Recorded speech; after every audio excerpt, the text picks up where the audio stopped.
Question number 8 है find 3 different rational numbers between irrational numbers between rational number. देखो आपके पास दो रेशनल नंबर है 5/7 एंड 9/11। आपको इन दोनों के बीच में 3 रेशनल नंबर। देखो रेशनल क्या होता है? रेशनल नंबर होता है वो नंबर जब आप इन दोनों को डिवाइड करोगे, या तो आपको आना चाहिए डिवाइड होने के बजाय टर्मिनेट होना चाहिए। जैसे कि यहाँ पे मिलूंगा कोई एक नंबर, अगर हम यहाँ पे देंगे, अगर हम डिवाइड करेंगे 0.74258, अगर मिसाल के तौर पर यहीं पे ख़त्म हो जाएगा तो ये रैशनल नंबर बन जाएगा। और एक कंडीशन रैशनल नंबर के लिए, या तो ये रिपीट होना चाहिए सेम ही, जैसे 0.714285 फिर से रिपीट हो जाएगा 0.714285, तो ये बन जाएगा आपको रैशनल नंबर। जैसे कि यहाँ पे 9/11, तो 0.818181 रिपीट हो जाएगा। या तो ये रिपीट होना चाहिए डिसिमल के बाद यही वाले नंबर, या यहीं पे डिसिमल के बाद एक किसी पॉइंट किसी डिजिट के बाद एक ख़त्म होना चाहिए, तो उस वक्त बन जाता है रैशनल नंबर। इस वक्त होता है रैशनल नंबर।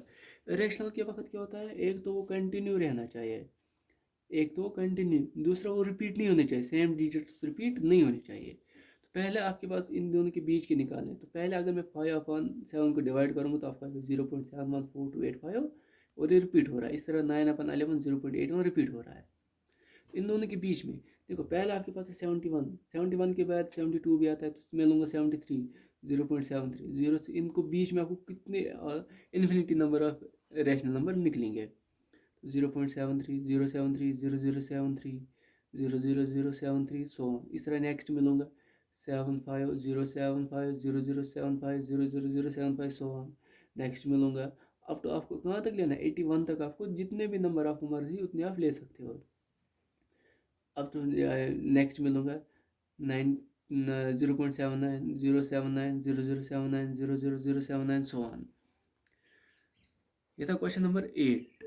इसके बाद नेक्स्ट आपके पास है कला, इस पर आपको करना है रैशनल और इरेशनल। अभी मैंने कहा रैशनल क्या होता है? वो नंबर जब आप इनको डिवाइड करो, या कोई भी नंबर जो 0.2 के बाद क्या हो जाएगा, या तो ख़त्म हो जाएगा या तो वो रिपीट होनी चाहिए सेम डिजिट, तो वो रैशनल बन जाता है। इरेशनल में क्या होता है? एक तो वो कंटिन्यू होना चाहिए और दूसरा सेम डिजिट्स रिपीट नहीं होने चाहिए। जैसे कि मैं यहाँ पे लूँगा 23। आपको बताना इनमें से कौन रैशनल है कौन इरेशनल है। जब √23 के मैं एग्जैक्ट वैल्यू निकालूंगा तो वो निकलेगा आपको 4.7958315231 सो ऑन, ये कंटिन्यू रहता है। तो इसका मतलब है कि अगर आप देखोगे 0.2 के बाद एक तो ये कंटिन्यू रहा, दूसरा ये रिपीट नहीं हुआ, तो ये क्या बन जाएगा? As a decimal expression of the number is non terminating. एक तो ये टर्मिनेट नहीं होता है, ख़त्म नहीं होता है, दूसरा नॉन रिकरिंग है, ये रिपीट नहीं हो रहा है, therefore it is irrational number. So ये क्या बन जाएगा? इरेशनल। अब दूसरा आपके पास है √225। जब आप इसका रूट निकालोगे तो वो 15 निकलेगा। 15 को मैं लिख सकता हूँ 15/1। तो सिंपल, ये P/Q की फॉर्म में आया, इन द फॉर्म ऑफ, ये क्या है? रिप्रेजेंट करता है रैशनल नंबर। क्यों? क्योंकि ये P/Q की फॉर्म में आया। It is a rational number and it can be represented in P/Q form. अब यहाँ पे नेक्स्ट है 0.3796। तो मैंने अभी कहा डिसिमल एक्सप्रेशन यहाँ पे क्या है? टर्मिनेटिंग है, ख़त्म हो रहा है। जब टर्मिनेटिंग होगा तो उस वक्त क्या होता है? रैशनल नंबर होता है। यहाँ पे वही हमने लिखा है, the decimal expression is terminating, so it is a rational number. अब नेक्स्ट पार्ट आपके पास था 07.47847। देखो अगर आप यहाँ पे देखोगे 478 तो ये रिपीट हो रहा है, 478 सो ऑन, तो ये रिपीट हो रहा है। तो जब देखो जब डेसिमल एक्सप्रेशन रिपीटिंग होगा, एक तो टर्मिनेटिंग, एक तो रिपीटिंग है, देखो नॉन टर्मिनेटिंग भी है तो है, लेकिन साथ में क्या है? रिकरिंग है। ये रिकरिंग का मतलब ये फिर से वहीं पे यही डिजिट्स रिपीट हो रहे हैं, तो उस वक्त भी क्या होता है? रैशनल नंबर होते हैं। तो ये is the decimal expression of the number is non terminating recurring, so it is a rational number.